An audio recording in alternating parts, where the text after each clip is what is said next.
Hello everyone, इस video में हम मेवाड़ की हिस्ट्री को स्टडी करने वाले हैं। मेवाड़ की हिस्ट्री को पढ़ने से पहले आपको ये क्लियर होना चाहिए कि जो मेवाड़ है वो राजस्थान के मैप में कहाँ पर एग्जिस्ट करता है, क्योंकि जब भी आप किसी ज्योग्राफिकल लोकेशन को मैप के थ्रू स्टडी करते हो तो बहुत सारे आपके जो क्वेश्चंस हैं, जो फैक्ट्स हैं, वो काफ़ी ईजी लेवल के हो जाते हैं। तो चलो स्टार्ट करते हैं। इसके लिए सबसे पहले राजस्थान का मैप जो है उसको व्यू करेंगे।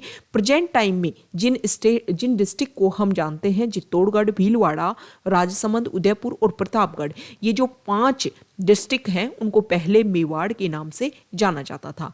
इनके साउथ में 2 डिस्ट्रिक्ट और हैं, डूंगरपुर और बांसवाड़ा। इन दोनों को साथ मिला करके वागड़ के नाम से जाना जाता है। और यहाँ पर वागड़ में वागड़ी, कौन सी वागड़ी लैंग्वेज बोली जाती है, वागड़ी भाषा बोली जाती है। और यहाँ पर हमें पता है कि राजस्थान के टच में है गुजरात स्टेट, तो वागड़ी जो लैंग्वेज है, वागड़ी जो भाषा है, उसके ऊपर गुजरात का इफेक्ट दिखाई देता है। अब यहाँ पर मेवाड़ की जो लोकेशन है उसको हमने स्टडी किया। अब हम देखते हैं कि जिसको हम मेवाड़ के नाम से जानते हैं, क्या पहले भी उसको मेवाड़ के नाम से ही जाना जाता था क्या? तो ऐसा नहीं है। मेवाड़ के जो एंशिएंट नेम है उसमें कई अलग अलग नाम है, जैसे कि मेदपाट, प्रागवाट और सिवी जनपद। ये इंपॉर्टेंट हो जाता है।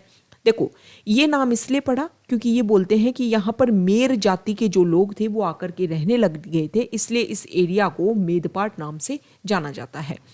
अब क्वेश्चन अगर ये आ जाए कि जो मेवाड़, हमारा मेवाड़ जो एरिया है राजस्थान का, वहाँ पर कौन सा जनपद था, तो वहाँ पर सिवी जनपद था। अब यहाँ पर जो मेवाड़ जो जगह है, यहाँ पर राजस्थान के मैप में आप व्यू कीजिए, जहाँ पर मेवाड़ था वहाँ पर कौन सी डायनेस्टी ने रूल किया था, कौन से राजा हुए थे, कौन से वंश के राजा हुए थे, तो ये आपको ध्यान में रखना है। यहाँ पर गुहिल वंश के राजा हुए थे।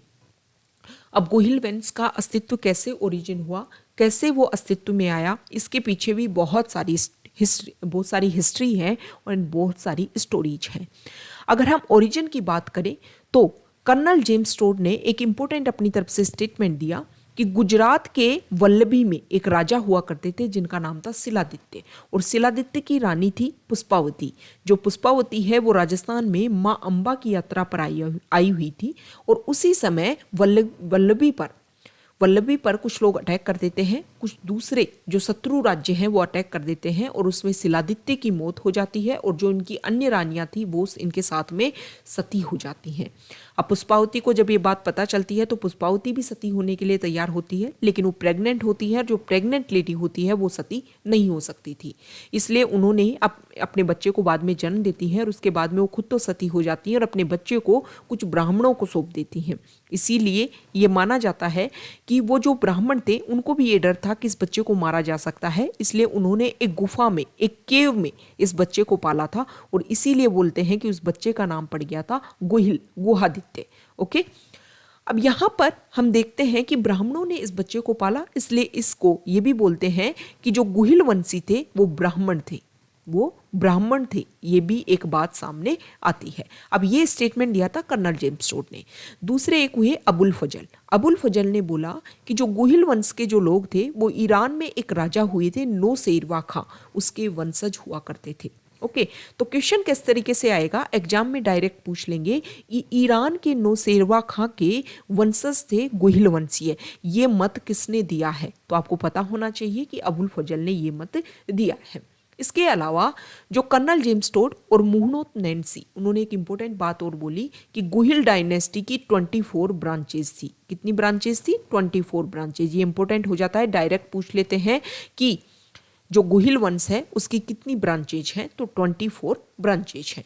तो ये हमने ओरिजिन देख लिया कि गुहिल वंश की शुरुआत कैसे हुई। इस तरीके से बोला जाता है कि जो पहला राजा था वो गुहिल राजा था, गुहादित्य राजा था, और उसी के नाम पर ये गुहिल वंश पड़ा था। 24 शाखाएं हैं, ये भी हमने स्टडी की।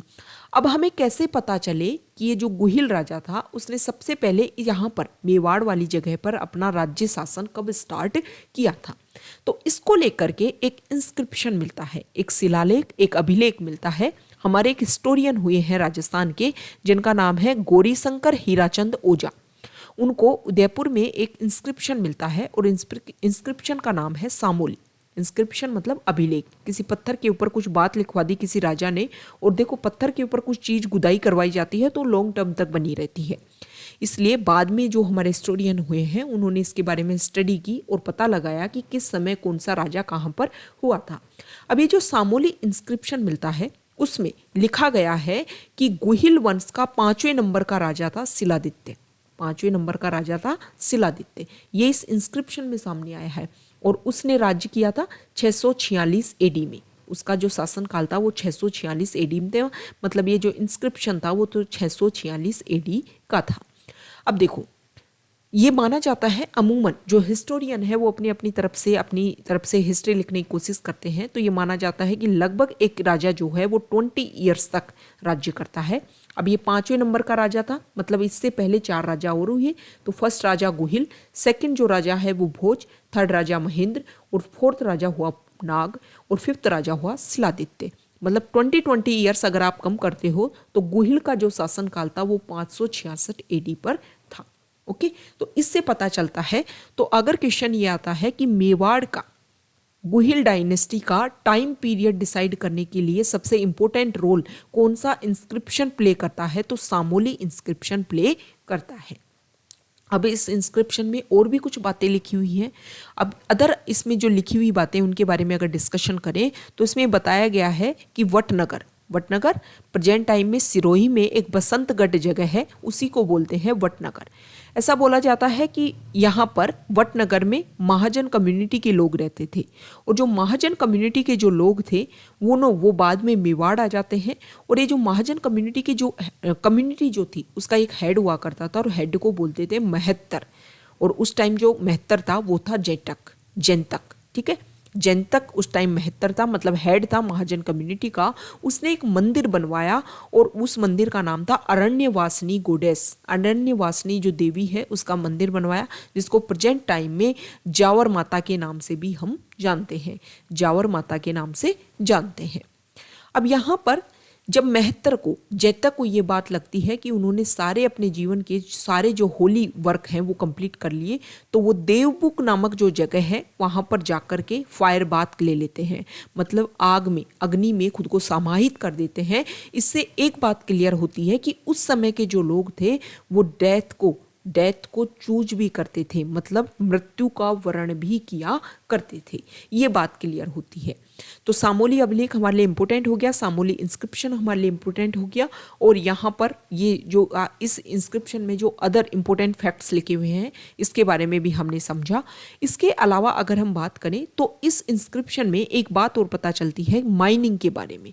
उस टाइम माइनिंग के भी अवशेष मिलते हैं कि माइनिंग होना स्टार्ट हो गई थी। अब कौन से रिसोर्सेज की होती थी ये बात क्लियर नहीं है, पर माइनिंग होना स्टार्ट हो गई थी। इसके अलावा 1869 में आगरा में 2000 सिल्वर कॉइन्स मिलते हैं, और उन सिल्वर कॉइन्स के ऊपर लिखा हुआ है गुहिल वंश के राजा श्री गुहिल, मतलब उसके ऊपर लिखा हुआ है श्री गुहिल। तो इससे ये लगता है कि देखो, एक तरफ तो स्टेटमेंट आता है कि गुहिल को डर था, गुहिल को मार देंगे इसलिए उसको केव में पाला गया, गुफा में पाला गया। तो ये बातें तो स्टेटमेंट सब झूठे हैं। जब वो राजा जिसने अपने टाइम में कोइनेज सिस्टम स्टार्ट कर दिया, तो वो राजा क्या डर डर के जीने वाला राजा थोड़ा ना था। मतलब वो जो राजा था उसने अपने यहाँ पर सिल्वर कॉइन्स स्टार्ट कर दी, मतलब सोचो कि वो कितना एक वैभवशाली राजा रहा हुआ होगा। इससे ये बातें क्लियर होती हैं। ओके, तो ये हमने मेवाड़ की हिस्ट्री को एक तरीके से उसका जो स्टार्टिंग पॉइंट है वो करने की कोशिश की है। आप हमारे Telegram channel volcano RS academy के साथ में भी कनेक्ट हो सकते हो। इस चैनल पे आपके साथ में जो भी इंपॉर्टेंट पीडीएफ है जो आपके एग्जाम के पॉइंट ऑफ व्यू से इंपॉर्टेंट है, और प्रीवियस ईयर क्वेश्चन पेपर्स हैं हर एग्जाम से रिलेटेड, राजस्थान से रिलेटेड एग्जाम से, वो आपके साथ में शेयर किए जाते हैं। Okay, thank you.